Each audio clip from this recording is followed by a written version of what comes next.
పెద్దలు మా పార్టీ అధ్యక్షులు తెలంగాణ తొలి ముఖ్యమంత్రి కేసీఆర్ గారు ఒకసారి కాదు కొన్ని వేల సార్లు చెప్పింటారు 24-25 ఏళ్లలో తెలంగాణ ప్రాంతానికి తర్వాత తదనంతరం తెలంగాణ రాష్ట్రం ఏర్పడిన తర్వాత తెలంగాణ రాష్ట్రానికి ఒక రక్షణ కవచం ఒక శ్రీరామ రక్ష టీఆర్ఎస్ అనే పార్టీ తర్వాత బీఆర్ఎస్ అనే పార్టీ అనే మాట కొన్ని వేల సార్లు చెప్పింటారు. స్వీయ రాజకీయ అస్తిత్వమే శ్రీరామ రక్ష తెలంగాణ ప్రాంతానికి తెలంగాణ రాష్ట్రానికి అనే మాటను కూడా కొన్ని వేల సార్లు చెప్పారు.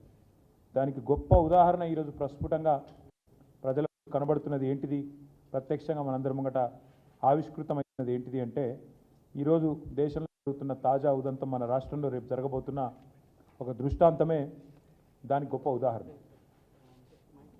కేసీఆర్ గారు 16 పార్లమెంట్ సీట్లు ఇవ్వండి, మనం కేంద్రంలో ఈ సంకీర్ణ శకంలో ఒక నిర్ణయాత్మకమైన పాత్రలో ఉంటామని తెలంగాణ ప్రజలకు అపీల్ చేసినప్పుడు ఇక్కడ ఈరోజున్న ముఖ్యమంత్రి రేవంత్ రెడ్డి గారితో సహా చాలామంది మాట్లాడినారు.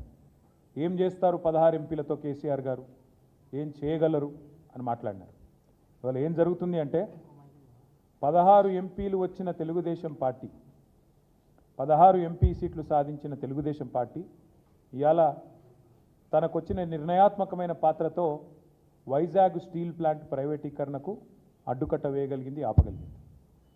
వైజాగ్ స్టీల్ ప్లాంట్ ప్రైవేటీకరణ ఈరోజు 16 ఎంపీలతోనే ఆగిపోయింది. కానీ అదే 16 ఎంపీలు ఇక్కడ చెరి 8 చొప్పున బీజేపీ కాంగ్రెస్కి ఇస్తే ఏం జరుగుతున్నదంటే రేపు స్వయంగా బొగ్గు గనుల శాఖ మంత్రి గారు హైదరాబాద్లోనే వేలం పెట్టి మన బొగ్గు గనులను ఇవాళ బహిరంగ మార్కెట్లో వేలం వేసే ఒక దుర్మార్గమైన ఒక కొత్త పద్ధతికి శ్రీకారం చుట్టబోతా ఉన్నారు. ఇది ఆనాడు ముఖ్యమంత్రిగా కేసీఆర్ గారు రాసిన లేఖ. 2021 డిసెంబర్ 8 కేసీఆర్ గారి లేఖ ఏమని, సింగరేణి అనేది ఒక ప్రభుత్వ రంగ సంస్థ, గతంలో బీహార్లో చెస్నా అనే ఒక ప్రాంతంలో మరి ఆనాడు ఒక ప్రమాదం బొగ్గుబాయిలో జరిగి ఉత్తరం కేసీఆర్ గారు రాయంగానే 3 రోజులకు రేవంత్ రెడ్డి గారు కూడా పేపర్లో ఆనాడు వచ్చిన కథనాలు, రేవంత్ రెడ్డి అర్జెస్ ప్రధానమంత్రి to stop the auction of coal blocks. ఆనాడు ప్రదేశ్ కాంగ్రెస్ కమిటీ అధ్యక్షుడిగా రేవంత్ రెడ్డి గారు. ఆ రోజు మేము ఊరికేనే అడగలేదు. ఆ రోజు మేము చెప్పిన దానికి కూడా లాజిక్ ఏంది అంటే, అయ్యా మీరు ఇది కొత్తది కాదు, మేము అడిగేదేం కొత్తది కాదు, ఇదేం కొత్త విధానం కూడా మేము తెరదీయడం లేదు.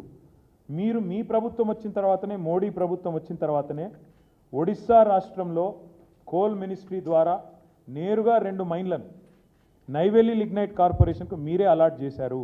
ఏ ఆక్షన్ లేదు, ఏ టెండర్ లేదు, డైరెక్ట్గా పబ్లిక్ సెక్టర్ అండర్టేకింగ్ కాబట్టి మీరే ఒరిస్సాలో 2 గనులను నైవేలి లిగ్నైట్కి అప్పచెప్పినారు. ఇది 2016 సంవత్సరం. ఇది 2016 ఫిబ్రవరి 23 క్లియర్గా రాసింది చూడండి. Coal ministry allots 2 mines to Neyveli lignite corporation. ఇవన్నీ కూడా మీకు నేను ఇస్తాను. తర్వాత దాంతోపాటు మోడీ గారి సొంత రాష్ట్రం గుజరాత్లో ఒక పబ్లిక్ సెక్టర్ అండర్టేకింగ్ కాదండి, అక్కడ 2 పబ్లిక్ సెక్టర్ అండర్టేకింగ్లు ఉన్నాయి.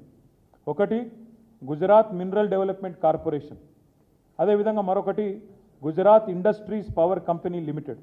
ఈ రెండిటికి కూడా ఆనాడు 2015వ సంవత్సరంలో మరి సెక్రటరీ కోల్ ఆధ్వర్యంలో జరిగిన మీటింగ్లో వారు నిర్ణయం తీసుకొని మొత్తం 4 కోల్ బ్లాక్స్, ఒకటి పనందో extension 14.5 million metric tons Gujarat, బార్ఖందం గుజరాత్ 7.2 మిలియన్ మెట్రిక్ టన్స్, ఘాలా 12.3 million metric tons Gujarat, Vastan 107 million metric టన్నుల ఈ 4 కోల్ బ్లాక్లను కూడా 2 పబ్లిక్ సెక్టర్ అండర్టేకింగ్స్కి మోడీ గారి ప్రభుత్వమే, కేంద్రంలో ఉన్న ఎన్డీఏ ప్రభుత్వమే గుజరాత్లో మినరల్ డెవలప్మెంట్ కార్పొరేషన్కి, గుజరాత్ ఇండస్ట్రీస్ పవర్ కంపెనీ లిమిటెడ్కు నేరుగా కేటాయించిన ఉదంతం కూడా ప్రెసిడెంట్ కూడా గతంలో ఉంది.